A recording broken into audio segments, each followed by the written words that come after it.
Et c'est l'heure maintenant de la revue de presse française avec Clémence Dibou qui nous a rejoint sur le plateau. Clémence, vous avez lu les quotidiens français. On va commencer avec La Croix qui revient, ce n'est pas une surprise, sur les avancées au Nord-Mali des troupes françaises et maliennes.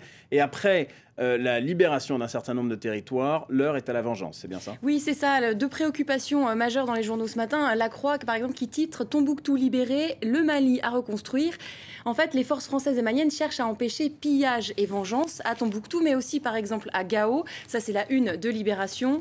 Dans Gao, après le chaos, alors le journal propose une plongée au cœur de la ville après la libération des Islams, après la libération par les troupes françaises. Le problème, c'est que après les scènes de liesse, eh bien place aux scènes de vengeance, des lynchages de ceux soupçonnés de près ou de loin d'avoir coopéré avec les islamistes. Et le risque de vengeance arbitraire est très grand. Arabes et Touaregs sont devenus des cibles des patrouilleurs. Alors les patrouilleurs, ce sont des jeunes qui quadrillent désormais la ville avec leur pick-up et qui sont pressés d'en découdre avec les traîtres présumés. Et on s'arrête peut-être un instant sur l'édito du quotidien Libération qui place la France face à un dilemme. Oui, un dilemme assez intéressant. En fait, la guerre éclair, explique Libération, une blitzkrieg, comme dit le journal, eh bien, place la France devant un dilemme beaucoup plus tôt que prévu. Que faire maintenant que la plupart des villes sont libérées? Alors, deux options, soit partir et laisser l'armée malienne, eh bien, moins expérimentée, prendre le contrôle. Mais alors, dans ce cas-là, c'est le risque de couvrir des exactions et des règlements de compte sommaires. On l'a vu à quel point les villes de Gao, Tombouctou, le désir de vengeance régnait. Ou alors, deuxième solution, eh bien, rester, installer sa présence militaire dans la durée. Alors là aussi, au risque d'apparaître comme une force d'occupation. Libération parle même d'apparaître comme tôt ou tard des blancs coloniaux. Alors que va faire le gouvernement? Un élément de réponse ce matin dans Le Parisien. Il semble que Laurent Fabius ait donné la réponse à l'édito. Donc le journal se targue d'avoir recueilli les confidences du ministre des Affaires étrangères dans l'avion qui l'emmenait à Addis Abeba pour la conférence des donateurs sur le Mali qui s'est tenue hier. Et pour Laurent Fabius, eh bien, il n'y a pas de dilemme. Nous partirons rapidement. Point barre. La France a conçu son plan d'attaque au Mali comme une guerre éclair. La présence française se limitera donc à quelques semaines et le journal croit savoir que cette décision a été arrêtée lundi dans le cercle très restreint de l'Élysée.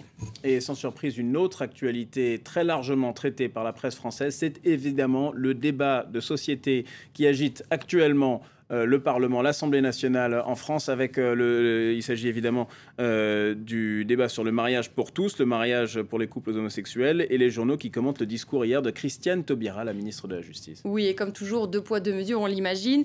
Elle a brillé, Taubira, pour le quotidien Libération, dans un article très élogieux qui se résumerait par cette phrase « Elle maîtrise son tempo et ses effets, elle est efficace », résume le quotidien. Évidemment, pas le même son de cloche pour Le Figaro, le journal qui s'intéresse en une, cette fois-ci, à la circulaire Taubira, une brèche pour la gestation pour autrui, explique Le Figaro. Alors, qu'est-ce que c'est que cette fameuse circulaire? Eh bien, dans cette circulaire, la ministre de la Justice recommande d'accorder la nationalité française aux enfants nés à l'étranger, mais de pères français qui auraient utilisé la gestation pour autrui. Donc, c'est une façon détournée de légaliser le recours aux mères porteuses. Forcément, c'est un pavé en plein débat sur le mariage pour tous. Pour le journal, il s'agit tout simplement d'un marchandage politique. Contenter les Verts avec cette mesure et plus ou moins abandonner pour l'instant une législation générale sur le sujet.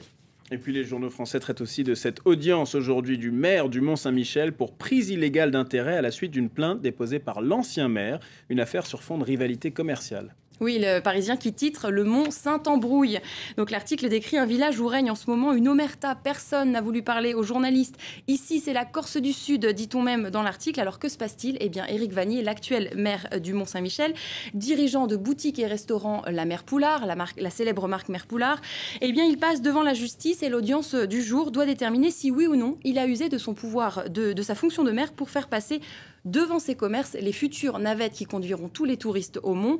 Alors à l'origine de la plainte, eh bien l'ancien maire qui lui a ses commerces un peu plus loin et les boutiques qui seront privées de cette manne touristique, car le Mont ne sera plus accessible qu'en bus et donc ne passera plus devant les commerces de l'ancien maire. Bref, c'est embrouille au Mont-Saint-Michel et avec l'enjeu de taille qui est quand même de 2,4 millions de visiteurs par an. Ça fait beaucoup. Quand même, Clémence Dibou avec la revue de presse française. Merci beaucoup.